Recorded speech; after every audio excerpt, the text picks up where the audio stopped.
Hello नमस्ते सलाम अलैकुम सबैजना नेपाली दाजुभाइ तथा दिदीबहिनीहरूलाई। यो सुशीला कार्कीले दिनुभएको भाषण तपाईँहरू सुन्नुहोस् कस्तो छ मुसलमानहरूको अहिले हामी प्रवृत्ति तिनीहरूको व्यवहारहरू हामी देख्छौँ नि। त्यसो हेर्दाखेरि यति यति अन्यायपूर्ण देखिन्छ। जिउँदै लगेर महिलालाई गाड्ने ताड्ने, कतिपय मुस्लिम कन्ट्रीहरूमा महिलालाई आजादी नदिने, पढ्न नदिने पनि अहिले देखिएको छ। कतिमा त उदार पनि छ।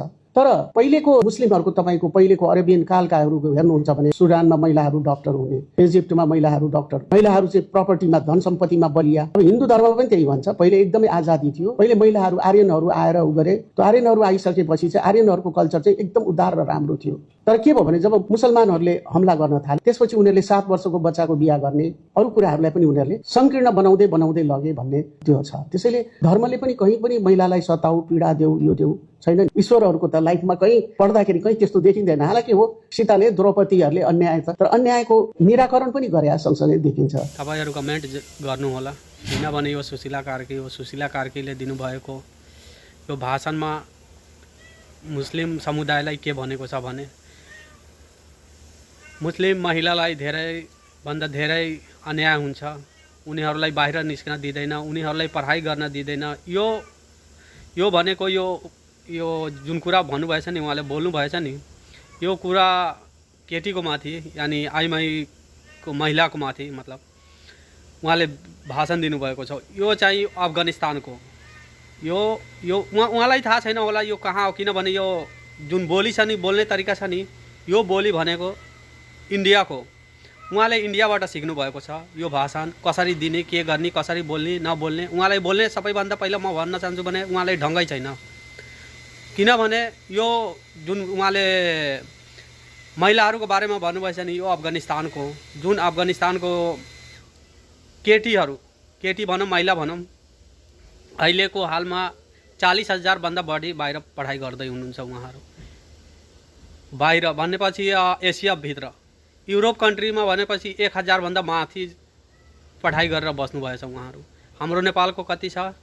हाम्रो लमसम 1,12,000 महिला तथा स्टुडेन्ट, 2 जना केटाकेटी मिलेर 1,12,000 जना बाहिर पढाइ गरिरहेछ।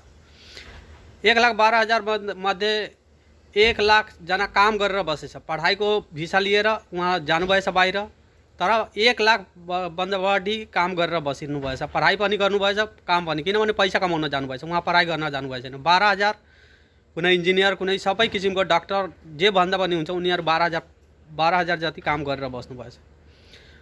उहाँले भन्नुभयो कि धेरै अन्याय हुन्छ जहाँ पनि। अब उहाँले भन्नुभएको छ जस्तै गल्फ भनेपछि यो अरबिक कन्ट्रीहरूमा उहाँले भन्नुभएको छ। उहाँलाई यसको बारेमा केही थाहै छैन।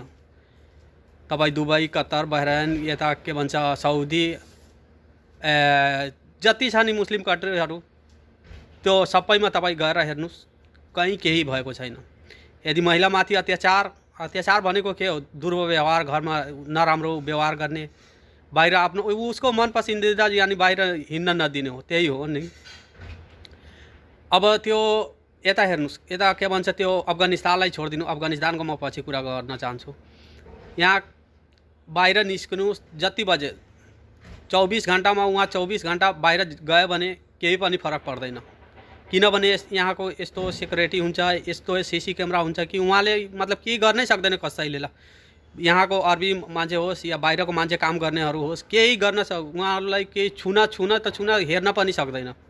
किनभने उहाँको नियम कराभन्दा करा हुन्छ, त्यसको कारण उहाँलाई केही गर्न सक्दैन हो। अफगानिस्तानमा छ, अफगानिस्तानमा उहाँले अहिले पनि जस्तै 1,12,000 मैले भने नि, अब 1,12,000 नेपालीहरू स्टुडेन्टहरू बाहिर छन्, जसमध्ये 1,00,000 काम गरेर बस्नुभएछ। उहाँ केटीहरू मात्रै 40,000 अहिले बाहिर गरेछन्। युरोप कन्ट्रीमा 1,000 भन्दा बढी पढाइ गरेर बस्नुभएछ। उहाँले काम गर्ने होइन। किनभने इस्लाममा जुन मुस्लिम केटीहरू हुन्छ होला, जस्तै 100मा कति भनेपछि 5% राखौँ ल, 5%ले मतलब काम गरेको हुन्छ। काम पढाइ पनि गर्छ, काम गरेको हुन्छ, तर 95% काम गर्दैन। मात्रै पढाइको सिलसिलामा बाहिर जानुभएको छ। तपाईँले के भन्न चाहनुहुन्छ? तपाईँले यस्तो भाषण दिनुभएको त्यो धेरै नराम्रो, एउटा हुन्छ नि सामाजिक सञ्जालमा धेरै तपाईँले यो कुरा नराम्रो गर्नुभएको छ, बुझ्नुभयो नि। यसको तपाईँ मुस्लिमको मुस्लिमको बारेमा त केही थाहै छैन। म भनौँ भने केही थाहा 1% पनि तपाईँलाई थाहा छैन। यस्तो बोली भनेको त्यो इन्डियाले मात्रै बोल्छ। तपाईँ इन्डियाबाट अस्ति नै तपाईँले त्यो सिटमा बस्नुभन्दा अगाडि 1 दिन 2 दिन अगाडि हामीले देखेका थियौँ। तपाईँले फोनमा उहाँहरूलाई लाइभमा कुराकानी गर्नुभएको छ। त्यही बेलामा हामीलाई शङ्का थियो कि तपाईँ इन्डियाको दलाल नै हुनुहुन्छ। तपाईँ इन्डियाको दलाल हुनुहुन्छ, हामीलाई थाहा थियो। तर हामीलाई त्यो मतलब थिएन हामीलाई राम्रो प्रधानमन्त्रीको रूपमा होस्, राम्रो काम गर्ने, हाम्रो देशलाई राम्रो प्रगतिमा लिएर जाने, हामीलाई त्यो चाहियो। तपाईँहरू जस्तो यस्तो छोटिया बुद्धि नभएको, देशको लागि केही गर्न नसक्ने यस्तो हामीलाई चाहेको छैन। बालेन दाइले भन्न चाहन्छु, हामीलाई आशा छ कि तपाईँ आउनेमा तपाईँ नै प्रधानमन्त्री बन्नुहुन्छ। तर म भन्न चाहन्छु कि तपाईँले 5 वटा मात्रै काम गरिदिनु मुस्लिममा जति लागू गरे छ नि त्योभन्दा 5 वटा काम मात्रै गरिदिनुहोस्। यदि महिलालाई बलात्कार भयो भने त्यसलाई फाँसीको सजाय दिनुपर्छ, नम्बर 1। नम्बर 2, भूको मान्छेले बस्यो भने यदि चोरी गऱ्यो भने त्यसको हात काटिदिनुपर्छ। जुन समुदायको होस्, सबैको म भन्छु त्यो सबै लागू हुनुपर्छ। जुन समुदायको होस् त्यसको हात काटिदिनुपर्छ। यदि भूको पेटले यदि चोरी गऱ्यो भने त्यो सुटमा जुन बसेको हुन्छ नि प्रधानमन्त्रीको अर्थात् जेको, त्यसको हात काटिदिनुपर्छ। किनभने त्यसको कारणले यहाँ जनता, नेपाली जनता चोरी गर्नु बाध्यता बनेको हुन्छ। बुझ्नुभयो नि। नम्बर 2, जहाँ घुस हुन्छ नि, घुस लियो भने यदि पक्रायो भने, समात्यो भने, रङ्गे हात पकायो भने त्यसको जति सम्पत्ति छ नि त्यो सिज गर्नुपर्छ। बुझ्नुभयो नि। यस्तो तपाईँ नियम लागू गर्नु। 5 वटा मैले भनेको 3 वटा मात्रै भनेको, 5 वटा छ, तपाईँ गर्नुहोस्। केही हुन सक्दैन भनेको मतलब गलत काम हुनै सक्दैन। ल तपाईँले बोल्नु भएको छ नि त्यो के भन्छ इन्डियाको बारेमा तपाईँले के थाहा छ? 3 लाख तकरिबन 60,000 जति बलात्कार भएको छ इन्डियाको कुरा गर्दाखेरि। तर त्यहाँले न्याय पाएको भनेको 5 जनालाई मात्रै। 3.5 लाख जति भनौँ न, 3 लाखमा 5 जनालाई मात्रै फाँसीको सजाय दिएको छ।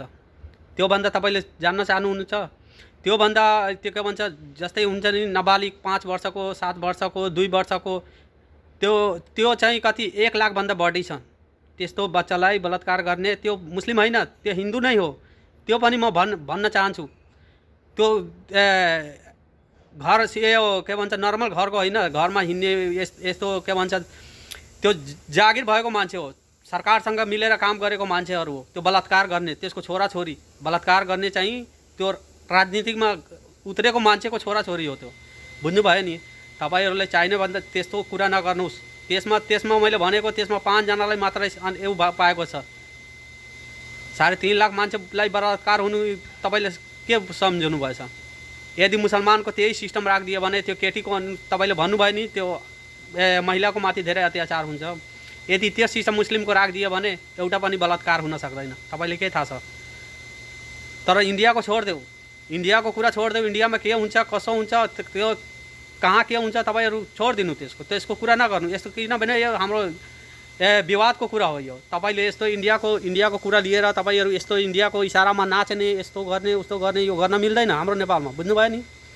राम्रोसँग चलाउनुहोस्, देश चलाउनुमा थाहा छ। आउनेमा तपाईँ बस्दैन यो सिटमा। यो कुर्सी तपाईँलाई यो नसिब हुनेवाला छैन। यो कुर्सी तपाईँले यस्तो भाषण दिएर यस्तो गरेर तपाईँले सोच्नुहुन्छ कि मैले पाउने हो। होइन, पाउने होइन।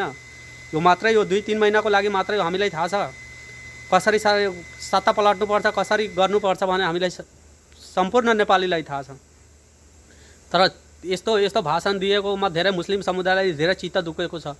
बोल्नु तपाईँ बच्चा होइन, तपाईँ बच्चा मान्छे होइन, तपाईँले दुध खाने मान्छे होइन कि बच्चाको बोली जस्तो हो। तपाईँ प्रधानमन्त्रीको कुर्सीमा बस्नु भएको छ। के बोल्नुपर्छ, कसो बोल्नुपर्छ भन्ने तपाईँले थाहा छ। यो हाम्रो देश बिगार्ने, माहौल बिगार्ने, जाति बिगार्ने यस्तो धन्दा नगर्नुहोस् तपाईँहरू। बुझ्नुभयो नि। आशा गर्छु कि साथीहरू यो भिडियोलाई धेरै सेयरभन्दा सेयर गर्नुहोस्, गर्नुहोस्। अनि यस्तोलाई यो सट्टाबाट हटाउनुपर्छ। किनभने यो यस्तो हामीलाई चाहेको छैन। हाम्रो देश बिगार्ने होइन, हाम्रो देशलाई उन्नति गर्ने मान्छे हामीलाई चाहेको छ। बुझ्नुभयो नि। यस्तो दङ्गा भड्काउने, दङ्गा गराउने यस्तो हामीलाई चाहेको छैन। यो बिजेपीको दलाल हो, इन्डियाको दलाल हो यो। किनभने हामीले अस्ति नै देखेको थियो त्यो भिडियो कलमा, त्यो इन्डियासँग बस्नुभन्दा अगाडि 2 दिन अगाडि त्यो भिडियोमा अर्को भिडियो म यो हालिदिन्छु यो। किनभने यिनीहरूले कुरा गरेको थियो, उनीहरूलाई धेरै गरेको चाप्लुसी गरेको थियो। हामीलाई थाहा छ यो भिडियो। बुझ्नुभयो नि।